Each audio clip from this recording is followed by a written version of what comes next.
앉으세요. 결과가 좀 복잡합니다. 어떻게 나왔습니까? 태수의 목소리가 떨렸습니다. 일단 시신의 신원부터 말씀드리겠습니다. 형사가 서류를 들여다보며 말했습니다. 박영철이 아닙니다. 김태영이라는 사람입니다. 김태영? 태수는 그 이름을 처음 들었습니다. 누구죠? 형사는 잠시 망설이다가 입을 열었습니다. 태수 씨, 충격적인 사실을 알려드려야겠습니다. 김태영은 당신의 생부입니다. 태수는 귀를 의심했습니다. 뭐라고요? 제 아버지는 이만식인데 DNA 검사 결과 김태영은 당신의 친부가 맞습니다. 그리고 이만식 씨는 형사가 말을 멈췄습니다. 당신의 외삼촌입니다. 구독, 좋아요는 영상 제작에 큰 힘이 됩니다. 2020년 가을, 경상북도 봉화의 한 산골 마을에 첫서리가 내렸습니다. 이태수는 마당에서 김장배추를 다듬으며 하늘을 올려다봤습니다. 58세의 나이에 고향으로 돌아온 지 벌써 3년째였습니다. 서울에서의 사업 실패로 빚더미에 앉은 채 이곳으로 내려와 이제는 20년째 치매를 앓고 있는 아버지 이만식을 홀로 돌보며 살고 있었죠. 아버지, 점심 드세요. 태수는 방 안으로 들어가 83세의 아버지에게 죽 한 그릇을 내밀었습니다. 이만식은 창밖을 멍하니 바라보다가 태수를 힐끗 쳐다봤습니다. 그의 눈빛은 흐릿했지만 여전히 어딘가 간절함이 묻어 있었습니다. 태수야. 이만식이 떨리는 목소리로 말했습니다. 장독대 밑에 땅굴 있다. 거기 돈 묻어뒀다.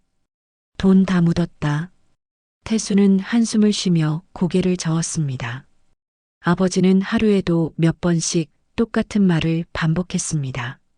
처음엔 혹시나 해서 장독대 주변을 파보기도 했지만 아무것도 나오지 않았죠. 그저 치매 환자의 망상일 뿐이라고 생각했습니다. 아버지, 밥 드시고 약 드셔야죠. 태수는 숟가락을 들어 아버지 입에 죽을 떠넣어 주었습니다. 이만식은 고개를 돌리며 다시 중얼거렸습니다. 돈 묻었다. 거기 돈. 땅굴에. 이런 일상이 계속된 지 몇 년째였습니다. 태수는 아버지를 돌보는 것 외에는 별다른 일도 없었고 마을 사람들과의 교류도 거의 없었습니다. 가끔 마을 이장이나 노인의 회장이 들러 안부를 물어보는 정도였죠. 태수야, 고생이 많네.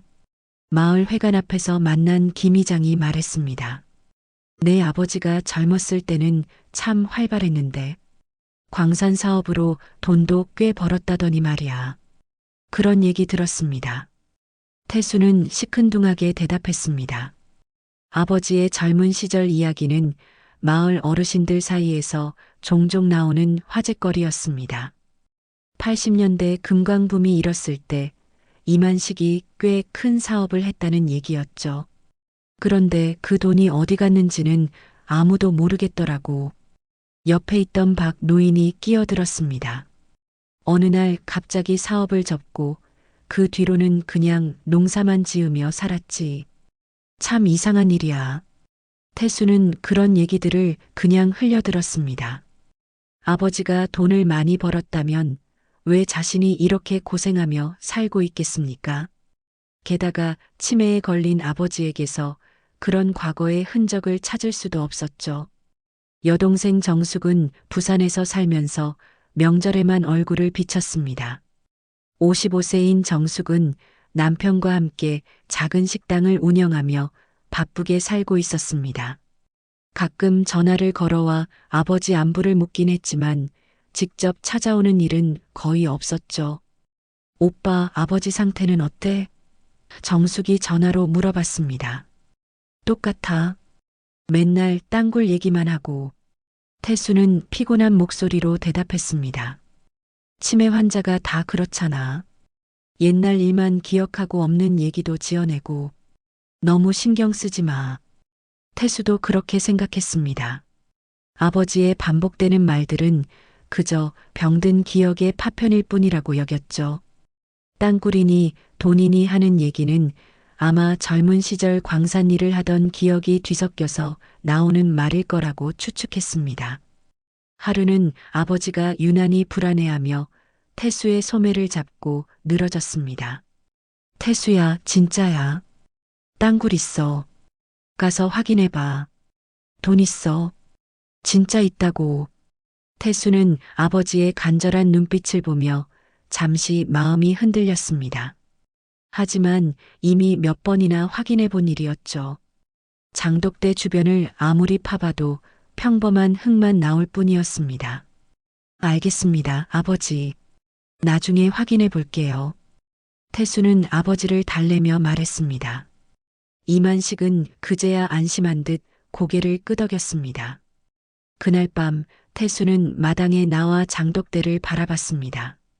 달빛 아래 고요한 장독대는 그저 평범한 시골집의 풍경일 뿐이었습니다. 아버지가 말하는 땅굴이니 보물이니 하는 것들은 모두 환상이라고 믿었습니다. 그렇게 믿고 싶었습니다. 2024년 겨울이 유난히 혹독했습니다. 태수는 아버지 방의 온도를 맞추느라 하루 종일 보일러를 돌렸지만 이만식의 몸은 점점 차갑게 식어갔습니다. 83세의 몸은 더 이상 추위와 싸울 힘이 남아있지 않았죠. 아버지, 식사하세요. 태수가 미음 한 그릇을 들고 들어갔을 때 이만식은 침대에 누운 채 천장을 응시하고 있었습니다. 며칠 전부터 아버지는 거의 말을 하지 않았고 음식도 거의 드시지 못했습니다. 병원에서 온 의사는 고개를 저으며 말했습니다. 이제 얼마 남지 않은 것 같습니다. 마음의 준비를 하세요.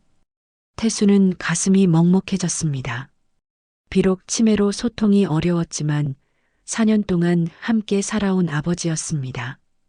다음 날 태수는 정숙에게 전화를 걸었습니다. 정수가 아버지 상태가 많이 안 좋아. 빨리 올라와. 정말 그렇게 심해? 정숙의 목소리에는 당황스러움이 묻어 있었습니다. 알겠어, 오빠. 내일 아침에 올라갈게. 정숙이 도착했을 때 이만식은 더욱 쇠약해져 있었습니다. 숨소리는 가빠졌고 눈을 뜨는 시간도 점점 줄어들었죠. 태수와 정숙은 번갈아 가며 아버지 곁을 지켰습니다. 오빠, 이제 정말. 정숙이 눈물을 훔치며 말했습니다. 태수도 말없이 고개를 끄덕였습니다. 그들은 마지막 시간을 조용히 기다렸죠. 그날 저녁 놀라운 일이 일어났습니다. 며칠 동안 의식을 잃은 듯 누워있던 이만식이 갑자기 눈을 번쩍 떴습니다. 그의 눈빛은 지난 몇 년간과는 전혀 달랐습니다. 마치 치매의 안개가 걷힌 것처럼 또렷하고 간절했죠. 태수야. 이만식이 떨리는 목소리로 불렀습니다. 태수는 깜짝 놀라며 아버지 곁으로 다가갔습니다. 네, 아버지. 여기 있어요. 태수가 아버지의 손을 잡았습니다. 이만식의 손은 차갑지만 악력은 생각보다 강했습니다. 태수야, 들어라. 이만식이 숨을 헐떡이며 말했습니다. 땅굴에 돈 묻어뒀다는 거 진짜야? 태수는 또 시작되는 것인가 싶어 한숨을 쉬려던 순간 아버지의 다음 말에 온몸이 얼어붙었습니다. 근데 그 안에 사람 있다. 이만식의 눈에서 눈물이 흘러내렸습니다. 내가 사람을... 아버지, 무슨 말씀이세요? 태수의 목소리가 떨렸습니다. 지금까지 들어온 아버지의 말과는 뭔가 달랐습니다. 이전의 흐릿한 중얼거림이 아니라 명확하고 처절한 고백처럼 들렸죠. 태수야, 미안하다. 이만식이 태수의 손을 꽉 잡았습니다. 내가 너를 위해서 사람을 죽였다. 아버지, 정숙이 기겁하며 달려왔습니다. 또 헛소리 하세요. 치매 환자가 무슨... 하지만 이만식의 눈빛은 지금까지와 완전히 달랐습니다. 치매로 흐려진 눈이 아니라 수십 년간 감춰온 비밀을 토해내는 사람의 눈빛이었죠. 정수가, 이만식이 정숙을 바라보며 말했습니다. 너는 알고 있지. 그때 일을. 정숙의 얼굴이 하얗게 질렸습니다. 아버지, 그런 얘기하지 마세요. 태수 오빠 앞에서 이제 말해야겠다. 이만식이 힘겹게 말했습니다. 땅굴 가서 확인해봐. 진짜 사람 있어. 그 순간 이만식의 호흡이 거칠어졌습니다. 태수는 서둘러 아버지의 등을 두드렸지만 이만식은 점점 의식을 잃어갔습니다. 아버지, 아버지. 태수가 소리쳤지만 이만식은 더 이상 대답하지 않았습니다. 몇 분 뒤 그는 조용히 숨을 거두었습니다. 방 안은 정막에 휩싸였습니다. 정숙은 울음을 터뜨렸고 태수는 멍하니 아버지의 얼굴을 바라봤습니다. 하지만 태수의 머릿속에는 아버지의 마지막 말이 계속 맴돌았습니다. 그 안에 사람 있다. 내가 사람을. 오빠 아버지 말씀 믿는 거야? 정숙이 눈물을 닦으며 물었습니다. 치매 환자가 임종 직전에 하는 헛소리잖아. 하지만 태수는 뭔가 다른 느낌을 받았습니다. 아버지의 마지막 눈빛은 지난 20년간 본 것과 완전히 달랐습니다.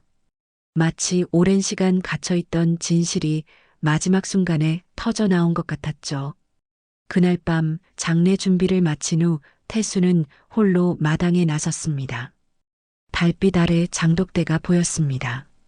지금까지는 그저 평범한 장독대였지만 오늘 밤은 달라 보였습니다. 마치 무언가 거대한 비밀을 품고 있는 것처럼. 태수는 한참 동안 장독대를 바라보며 서 있었습니다. 아버지의 마지막 말이 계속 귓가에 맴돌았습니다. 과연 정말 치매 환자의 헛소리였을까요? 아니면 차가운 겨울바람이 불어왔지만 태수는 그 자리를 떠날 수 없었습니다.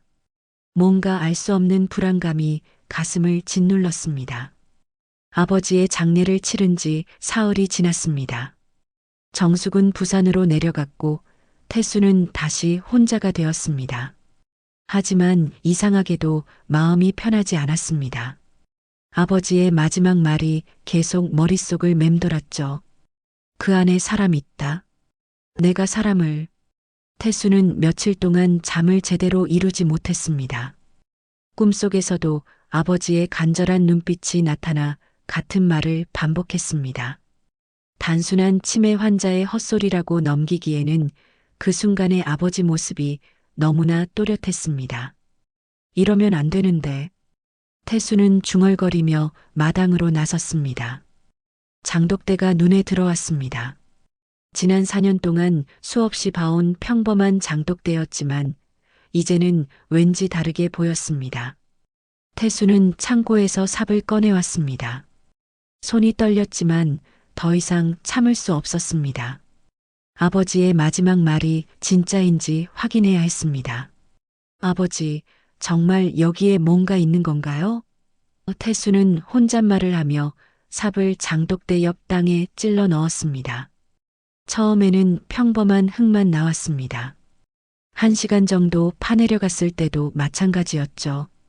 태수는 포기하려던 순간 삽 끝에 뭔가 딱딱한 것이 걸렸습니다. 이게 뭐지? 태수는 손으로 흙을 걷어내며 그것을 확인했습니다. 썩어가는 나무 판자였습니다. 더 파내려가자 나무 판자가 문 모양으로 이어져 있었습니다. 태수의 심장이 빨리 뛰기 시작했습니다. 정말로 뭔가 있었던 것입니다. 아버지의 말이 헛소리가 아니었습니다. 나무 문을 열자 어둠 속으로 이어지는 통로가 나타났습니다. 땅굴이었습니다. 태수는 집에서 손전등을 가져와 조심스럽게 들어갔습니다. 땅굴은 생각보다 깊었습니다. 성인 한 명이 겨우 기어서 들어갈 수 있을 정도의 크기였죠. 습한 냄새와 썩은 냄새가 코를 찔렀습니다. 태수는 손전등을 비추며 천천히 안쪽으로 들어갔습니다. 땅굴 끝에 도달했을 때 태수는 숨이 멎을 뻔했습니다. 손전등 불빛 아래로 하얀 뼈가 보였습니다. 사람의 뼈였습니다. 으악! 태수는 비명을 지르며 뒤로 물러났습니다. 손전등이 떨어져 굴러갔지만 이미 본 것은 지울 수 없었습니다. 썩은 천 조각에 감싸인 해골이 땅굴 맨 끝에 있었던 것입니다. 태수는 급히 밖으로 나왔습니다. 온몸이 떨렸고 식은 땀이 흘렀습니다. 아버지의 말이 모두 사실이었습니다. 정말로 사람이, 시신이 묻혀 있었던 것입니다. 어떻게 해야 하지? 태수는 당황해하며 집안을 서성였습니다. 신고해야 하는 것은 맞지만 그러면 아버지가 살인자로 밝혀질 수 있었습니다. 하지만 시신을 그대로 두고 갈 수도 없었죠. 결국 태수는 112에 전화를 걸었습니다. 여보세요, 신고할 일이 있습니다. 저희 집에서 시신을 발견했습니다.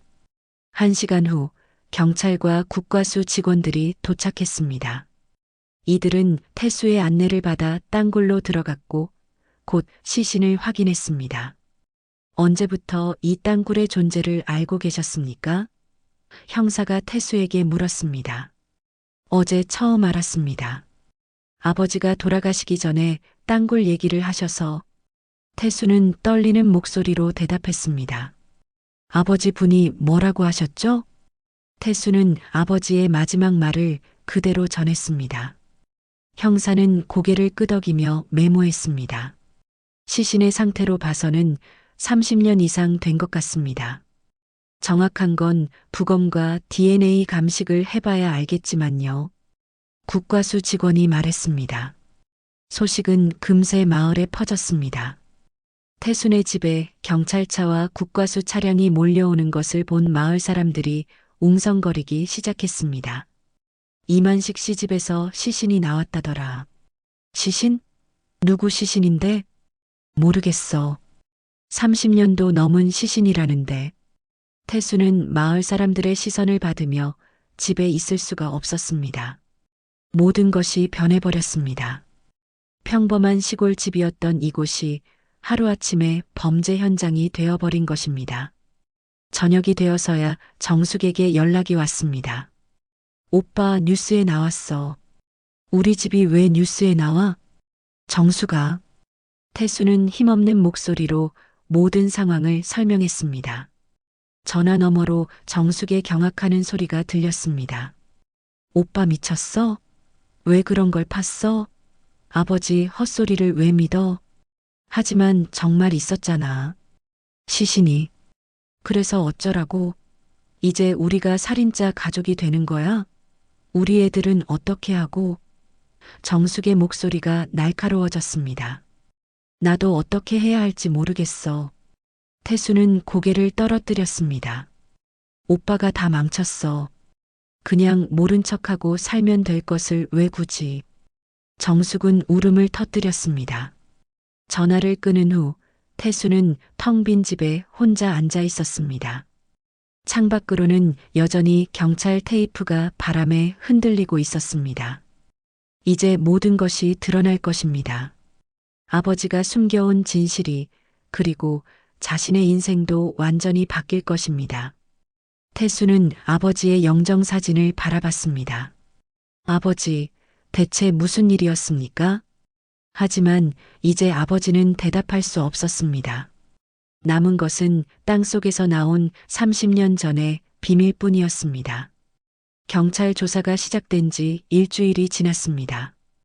태수는 매일 경찰서에 불려가 조사를 받았지만 아는 것이 별로 없었습니다. 아버지의 과거에 대해서는 거의 모르는 상태였으니까요. 이만식 씨가 80년대에 광산 사업을 하셨다고 하는데 구체적으로 아시는 게 있나요? 형사가 물었습니다. 그냥 마을 사람들한테 들은 정도입니다. 금광을 했다는 얘기는 들었지만 자세한 건 모릅니다. 태수는 솔직하게 대답했습니다. 집으로 돌아온 태수는 아버지의 방을 뒤져보기 시작했습니다. 혹시 과거의 단서가 남아있을지도 모른다는 생각에서였죠. 오래된 옷장과 서랍을 하나씩 열어봤지만 대부분 일상적인 물건들 뿐이었습니다. 마지막으로 아버지가 늘 잠가두었던 책상 서랍을 열어봤습니다. 열쇠는 아버지의 유품 중에서 찾을 수 있었죠. 서랍을 여는 순간 태수의 눈에 낡은 수첩 하나가 들어왔습니다. 이게 뭐지? 태수는 수첩을 꺼내 펼쳐봤습니다. 1988년이라고 적힌 방명록이었습니다.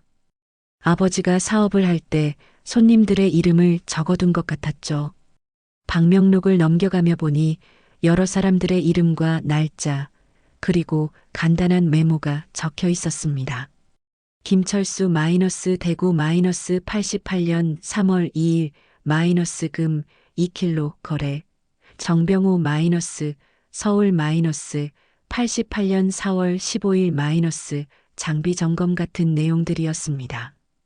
그런데 이상한 점이 있었습니다.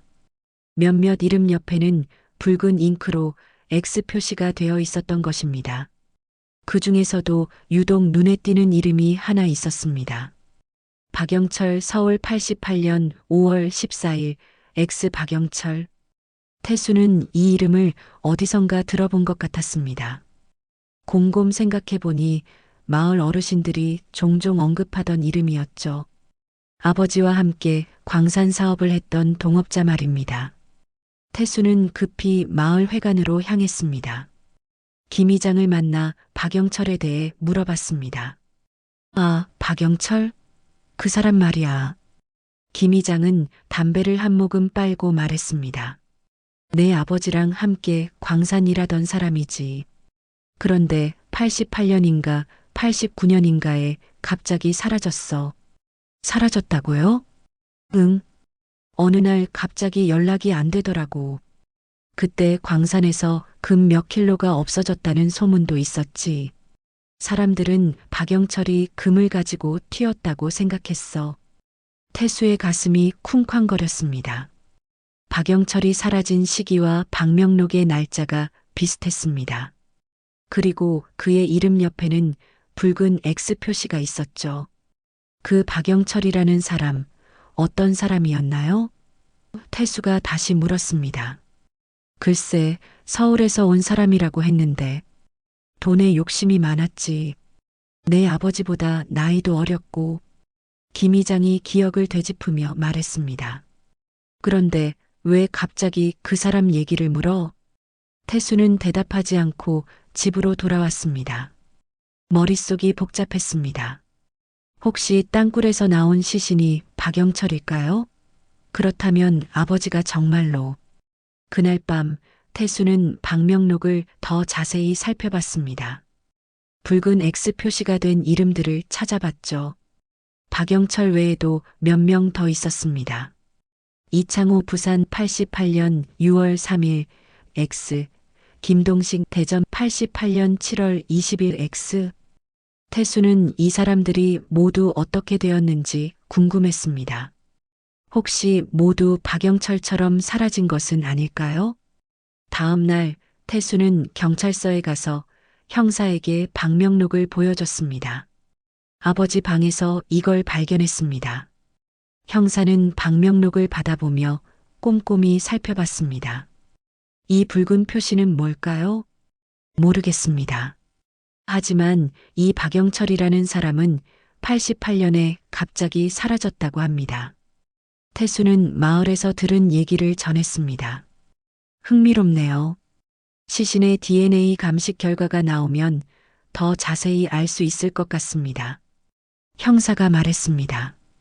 집으로 돌아가는 길에 태수는 마을 사람들의 시선을 느꼈습니다. 모두들 수군거리며 태수를 바라봤죠. 어떤 사람은 동정의 눈빛을 보냈지만 어떤 사람은 경계하는 눈빛이었습니다. 태수야, 힘들겠구나. 박 노인이 다가와 말했습니다. 내 아버지가 그런 일을 했을 거라고는 생각도 못했어. 아직 확실한 건 아닙니다. 태수가 답했습니다. 하지만 시신이 나왔잖아. 그리고 내 아버지도 임종 직전에 사람을 죽였다고 했다며?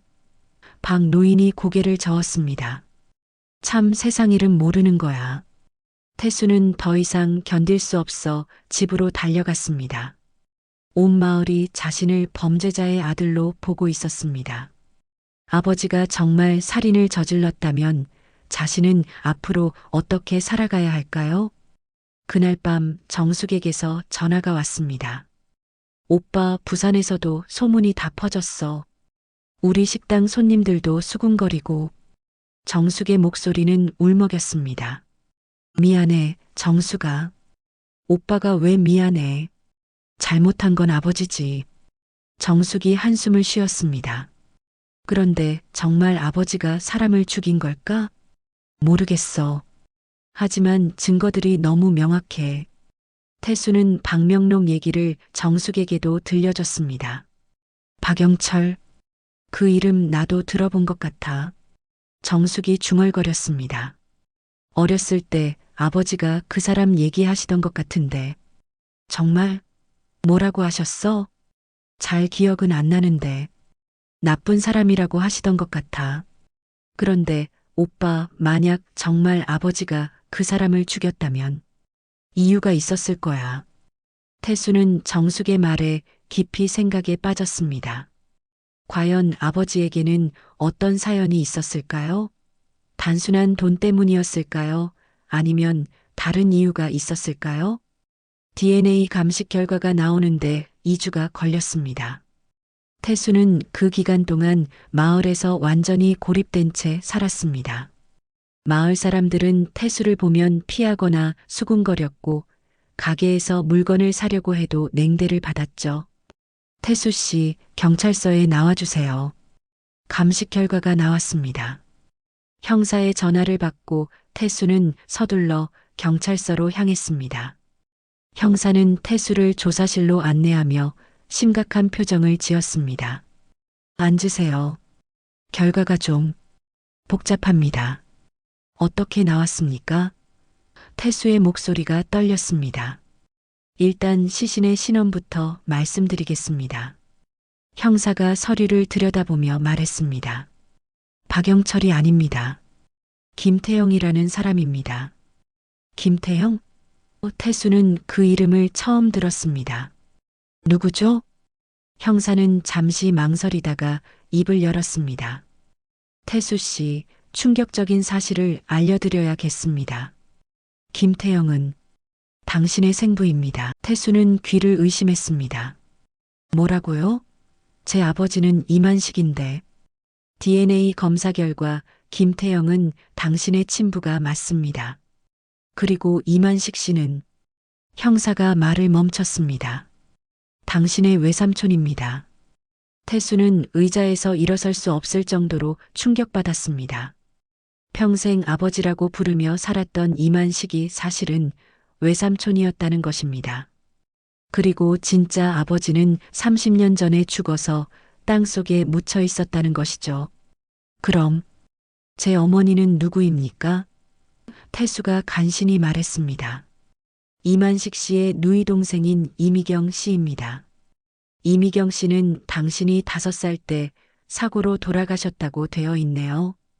태수의 머릿속이 하얗게 되었습니다.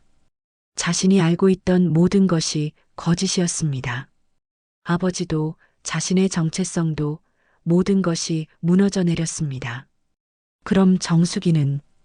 태수가 떨리는 목소리로 물었습니다. 이만식 씨의 친딸이 맞습니다. 태수 씨와는 사촌 관계죠. 그 순간 태수는 왜 정숙이 자신과 닮지 않았는지, 왜 가족 사진에서 늘 어색해 보였는지 이해할 수 있었습니다. 정말로 남남이었던 것입니다. 집으로 돌아온 태수는 급히 정숙에게 전화를 걸었습니다. 정숙아, 너 이 사실 알고 있었어? 무슨 사실? 태수는 경찰서에서 들은 모든 것을 정숙에게 털어놨습니다. 전화 너머로 정숙의 한숨소리가 들렸습니다. 오빠, 아니, 태수 오빠. 정숙의 목소리가 조심스러워졌습니다. 사실 나도 어렴풋이 알고 있었어. 뭐, 어렸을 때 기억나지 않아? 오빠가 우리 집에 온 날 말이야. 정숙이 천천히 말했습니다. 비 오는 밤이었어. 아버지가 오빠를 안고 들어오셨는데 오빠는 온몸이 상처투성이었어. 태수는 어렴풋한 기억이 떠올랐습니다. 어둡고 차가운 곳에서 누군가의 따뜻한 품에 안겼던 기억. 그리고 이제 안전하다고 속삭이던 목소리. 그 사람. 김태영이 오빠를 때리고 괴롭혔어. 엄마가 돌아가신 후에는 더 심해졌다고 했어. 도박 빚 때문에 오빠를 팔려고 했다는 얘기도 들었어. 그래서 이만식 아버지가, 응, 아버지가 오빠를 구하려고 그 사람을 죽인 거야. 정숙의 목소리에 눈물이 묻어 있었습니다. 아버지는 오빠를 진짜 아들처럼 키우셨어. 아무도 모르게 서류도 조작하고 오빠가 상처받지 않게. 태수는 온몸이 떨렸습니다. 자신이 평생 원망했던 사람이 실제로는 자신의 생명을 구해준 은인이었던 것입니다. 치매에 걸려 자신을 알아보지 못하는 아버지를 돌보며 짜증냈던 자신이 부끄러웠습니다. 왜 진작 말해주지 않았어? 태수가 울먹였습니다. 아버지가 절대 말하지 말라고 하셨어. 오빠가 상처받을까봐. 그리고 나도 어렸을 때 일이라 정확하지 않았거든. 태수는 아버지의 방으로 들어갔습니다. 이만식의 영정사진이 태수를 바라보고 있었습니다. 이제 그 눈빛이 다르게 보였습니다. 아들을 바라보는 아버지의 사랑스러운 눈빛이었습니다. 아버지. 태수는 영정사진 앞에 무릎을 꿇었습니다. 저는 평생 아버지를 원망했습니다. 왜 저를 낳아서 이렇게 고생시키냐고, 왜 치매에 걸려서 저를 힘들게 하냐고. 태수의 눈에서 눈물이 쏟아졌습니다. 이만식은 태수의 진짜 아버지가 아니었지만 진짜 아버지보다 더 큰 사랑을 베풀어준 사람이었습니다. 자신의 인생을 송두리째 바쳐서 태수를 아들로 키워준 것입니다. 아버지가 맨날 하시던 말씀이 이제 이해됩니다. 태수가 흐느끼며 말했습니다. 땅굴에 사람 있다고, 돈 묻었다고. 그게 죄책감이었던 거네요. 이만식은 30년 동안 그 비밀을 혼자 안고 살았습니다. 사랑하는 조카를 지키기 위해 살인을 저질렀고 그 죄책감을 평생 안고 살았던 것입니다. 치매에 걸린 후에도 그 기억만은 또렷하게 남아 있었던 거죠. 태수는 어렸을 때 기억을 더듬어 봤습니다. 김태영의 주먹과 발길질, 술에 취해 소리치던 목소리, 그리고 어머니가 돌아가신 후 더욱 심해진 폭력. 이만식이 나타나지 않았다면 태수는 어떻게 되었을까요? 아버지, 저를 살려주셔서 고맙습니다. 태수는 영정사진에 대고 절을 했습니다. 이제야 알겠습니다. 아버지가 얼마나 저를 사랑하셨는지. 그날 밤 태수는 이만식의 일기장을 발견했습니다. 치매가 시작되기 전까지 쓴 일기였습니다. 그 안에는 태수에 대한 사랑과 걱정, 그리고 깊은 죄책감이 적혀 있었습니다. 태수가 대학에 합격했다. 정말 기쁘다. 하지만 마음 한구석이 무겁다. 내가 저지른 일 때문에 태수가 고통받을까 두렵다. 태수가 사업을 시작했다고 했다. 잘 되었으면 좋겠다. 내 죄를 대신 치르는 것은 아니길 바란다. 태수는 일기를 읽으며 울었습니다. 이만식은 평생 태수의 행복만을 걱정하며 살았던 것입니다. 진실을 알게 된 후 태수는 며칠 동안 잠을 이루지 못했습니다. 머릿속에서는 어린 시절의 기억들이 퍼즐처럼 맞춰지기 시작했습니다. 지금까지는 단편적이고 흐릿했던 기억들이 이제는 선명하게 되살아났죠. 태수는 이만식의 방에서 오래된 사진첩을 찾아냈습니다. 먼지가 쌓인 사진첩을 펼치자 어린 태수와 이만식이 함께 찍은 사진들이 나왔습니다. 사진 속 이만식은 태수를 보는 눈빛이 남달랐습니다. 친아버지를 바라보는 것보다 더 간절하고 애틋한 눈빛이었죠. 그때는 몰랐는데 태수는 사진을 쓰다듬으며 중얼거렸습니다. 이제 이만식의 표정이 이해됩니다. 조카를 아들로 키우면서 느꼈을 복잡한 감정들이 고스란히 담겨 있었던 것입니다. 태수는 눈을 감고 더 깊은 기억을 떠올려 봤습니다. 1989년 여름밤, 비가 억수같이 쏟아지던 그날 밤의 기억 말입니다. 엄마. 5살 태수가 울부짖고 있었습니다. 김태영은 술에 취해 태수를 발로 차며 소리쳤습니다.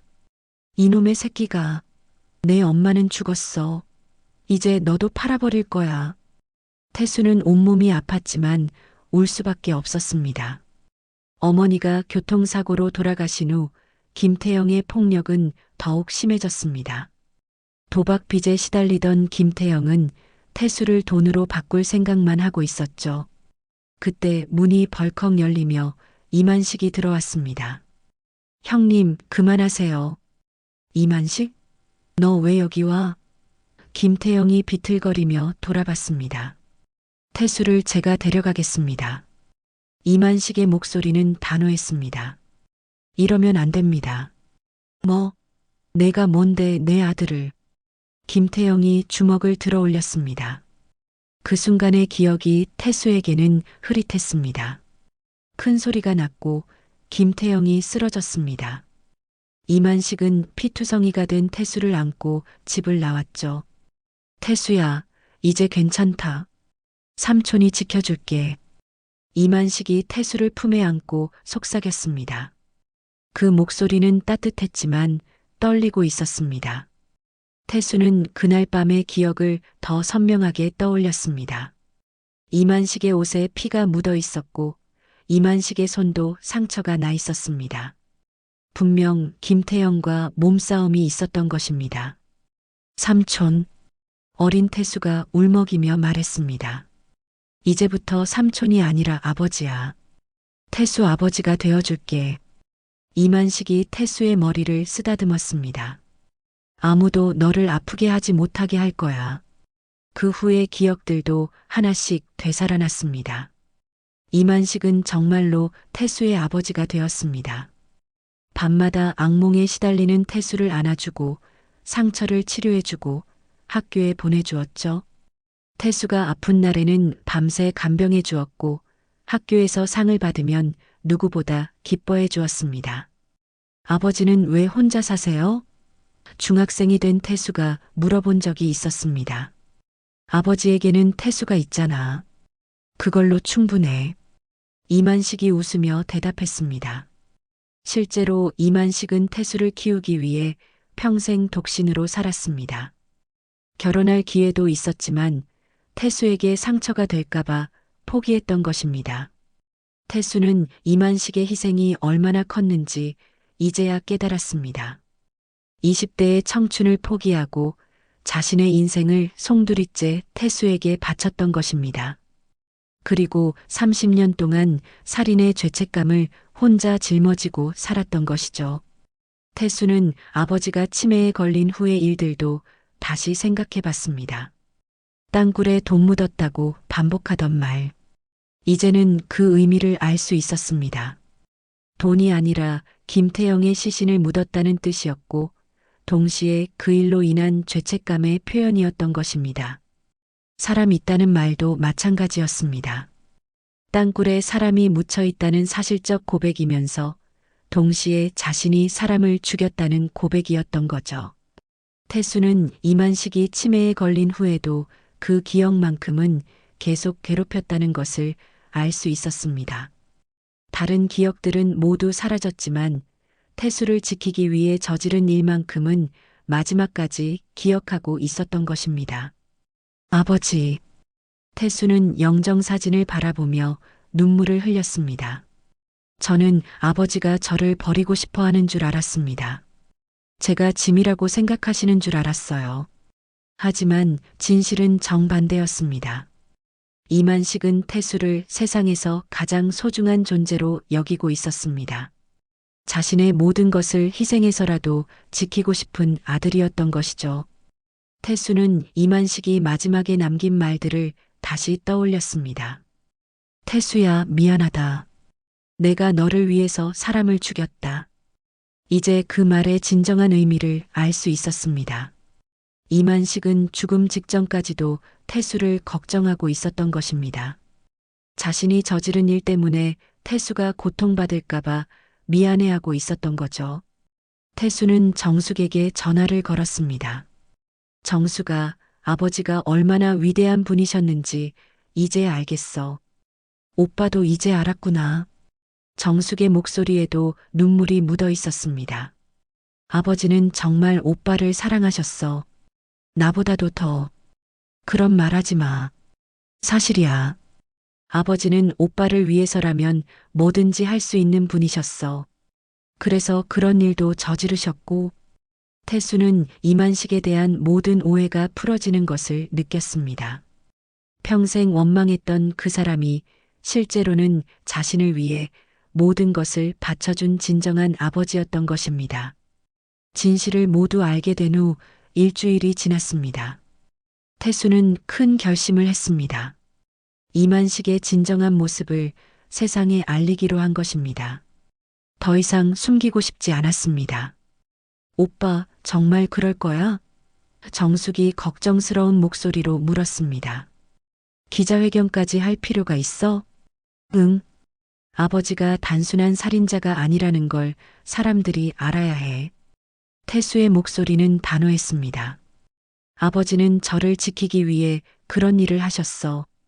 그 진실을 숨기고 싶지 않아. 정숙은 한숨을 쉬었습니다. 그러면 우리 가족이 더 힘들어질 텐데. 이미 충분히 힘들어. 하지만 아버지의 명예는 지켜드리고 싶어. 태수가 말했습니다. 태수는 지역 기자들에게 연락을 취했습니다. 그리고 마을 회관에서 기자회견을 열기로 했습니다. 소식이 퍼지자 마을 사람들은 술렁였습니다. 태수가 무슨 말을 하려는 거지? 또 무슨 일이 터지는 건 아니겠지? 기자회견 당일 마을 회관에는 기자들과 마을 사람들이 몰려들었습니다. 태수는 떨리는 마음으로 단상에 올라섰습니다. 이만식의 영정사진을 옆에 놓고 깊게 숨을 들이마셨습니다. 안녕하십니까? 저는 이태수입니다. 태수가 마이크 앞에서 말하기 시작했습니다. 오늘 여러분들께 우리 아버지 이만식에 대한 진실을 말씀드리려고 합니다. 기자들이 카메라를 들이댔고 마을 사람들은 숨을 죽이며 태수의 말을 기다렸습니다. 우리 아버지는 30년 전에 사람을 죽였습니다. 태수의 첫마디에 회관이 술렁였습니다. 하지만 그것은 단순한 살인이 아니었습니다. 태수는 차근차근 진실을 말하기 시작했습니다. 김태영이 어떤 사람이었는지, 5살 태수가 어떤 고통을 받았는지, 이만식이 왜 그런 선택을 할 수밖에 없었는지를 설명했습니다. 제 생부 김태영은 도박 중독자였습니다. 어머니가 돌아가신 후에는 저에게 심한 폭력을 가했고 심지어 저를 팔려고 했습니다. 태수의 목소리가 떨렸습니다. 그때 이만식 아버지가 나타나지 않았다면 저는 아마 살아남지 못했을 것입니다. 회관 안이 조용해졌습니다. 사람들은 태수의 말에 집중하고 있었습니다. 아버지는 저를 구하기 위해 김태영을 죽였습니다. 그리고 30년 동안 그 죄책감을 혼자 짊어지고 사셨습니다.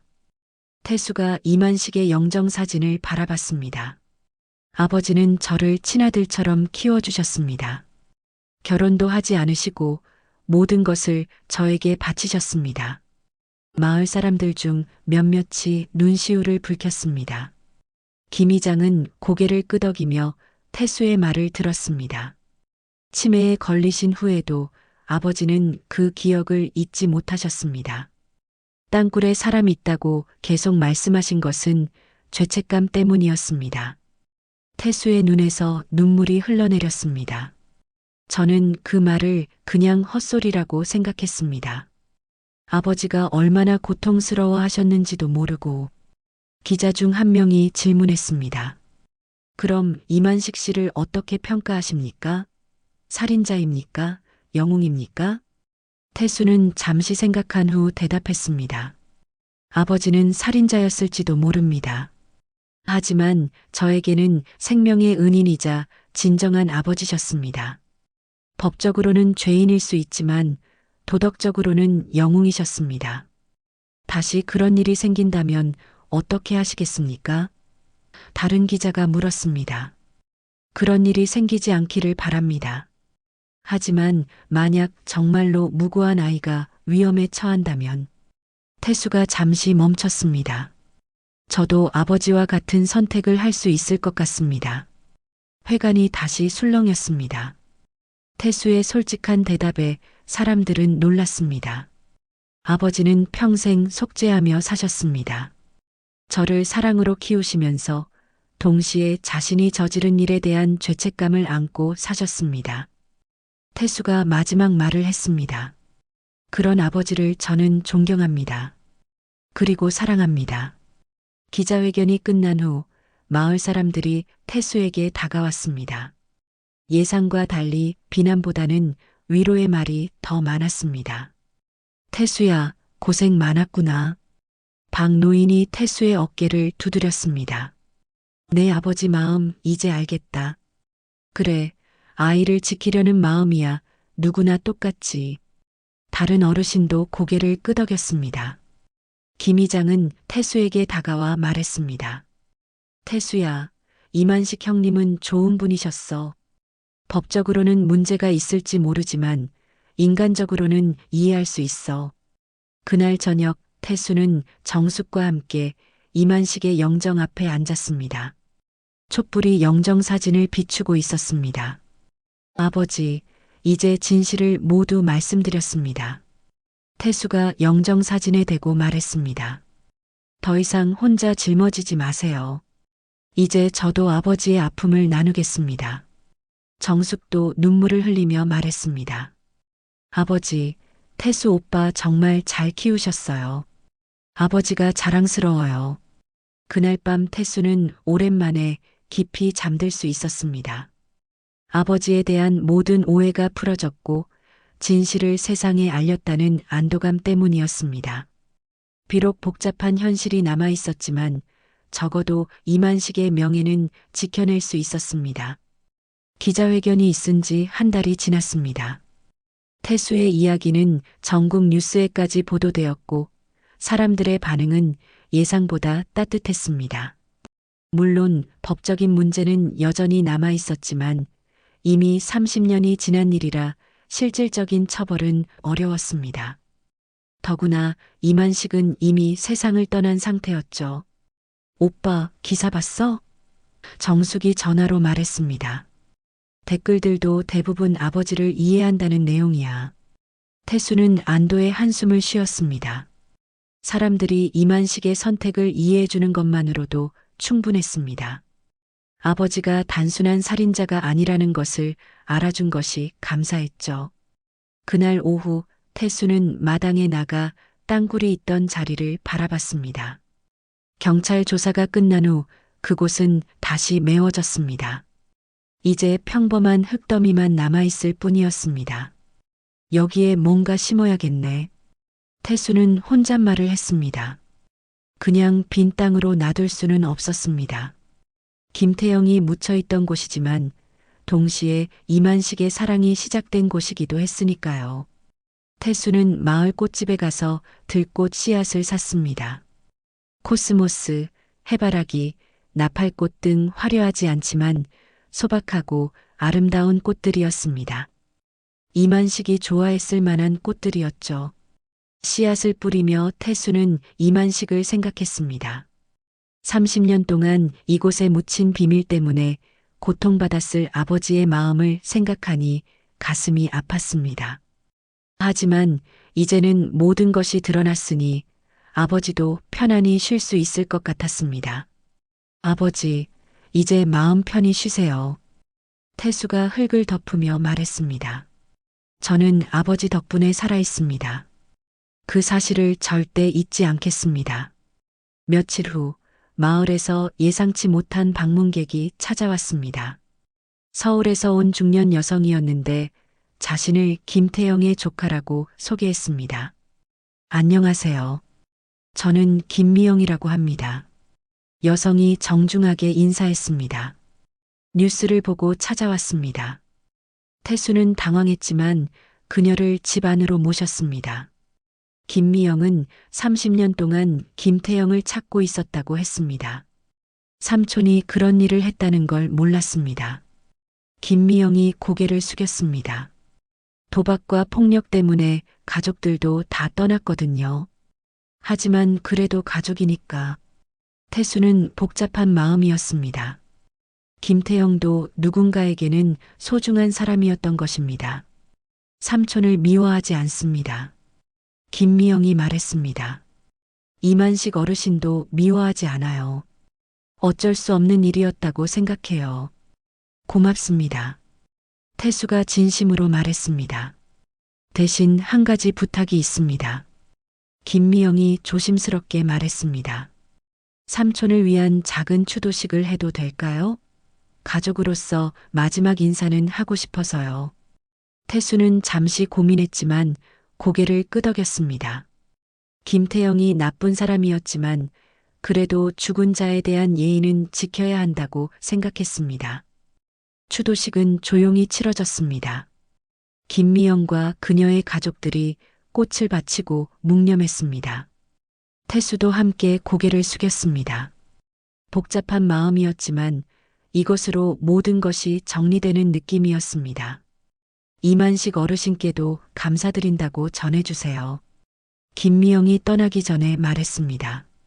그분이 태수 씨를 지켜주셔서 다행입니다. 그 후 태수의 삶은 서서히 평온을 되찾기 시작했습니다.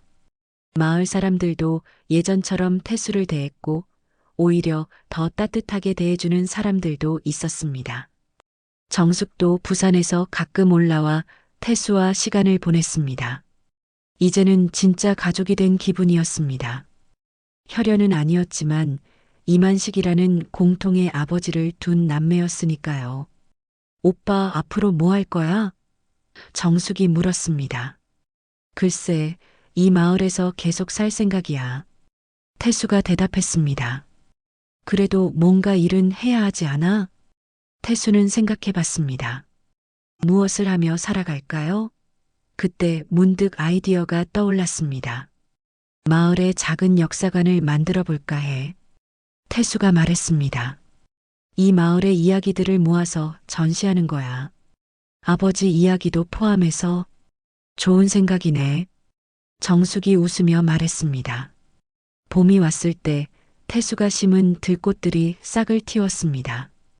땅굴이 있던 자리에는 이제 작은 꽃밭이 만들어졌습니다. 태수는 그곳에 작은 팻말을 세웠습니다. 여기 누군가의 아버지가 잠들어 있습니다. 그는 기억을 잃었지만 사랑만은 잊지 않았습니다.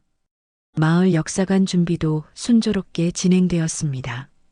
마을 어르신들이 옛날 이야기를 들려주었고 태수는 그것들을 정리해서 전시할 계획을 세웠습니다. 이만식의 이야기도 그중 하나가 될 예정이었습니다. 아버지 이야기를 왜곡하지 않고 있는 그대로 전할 거예요. 태수가 마을 이장에게 말했습니다. 좋은 면도 어려운 면도 모두요. 그래야지. 역사는 진실이어야 하니까. 김 이장이 고개를 끄덕였습니다. 여름이 되자 들꽃밭은 아름다운 꽃들로 가득했습니다.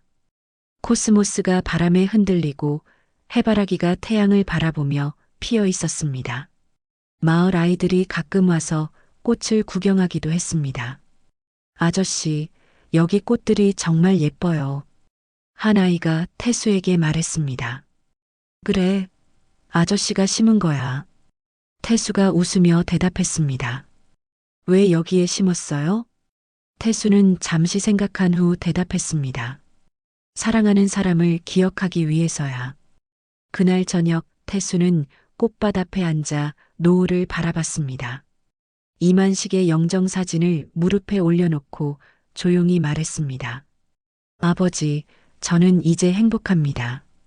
아버지가 저에게 주신 사랑을 이제야 제대로 알았어요. 태수의 눈에서 눈물이 흘렀지만 그것은 슬픔의 눈물이 아니었습니다. 앞으로 아버지의 사랑을 다른 사람들에게도 나누어 주며 살겠습니다. 바람이 불어와 꽃들을 흔들었습니다. 마치 이만식이 대답하는 것 같았습니다. 태수는 평생 기억할 것입니다. 진정한 사랑이 무엇인지, 그리고 아버지가 자신에게 얼마나 큰 선물을 주었는지를. 땅굴 위에 핀 들꽃들이 바람에 춤추며 새로운 희망을 이야기하고 있었습니다.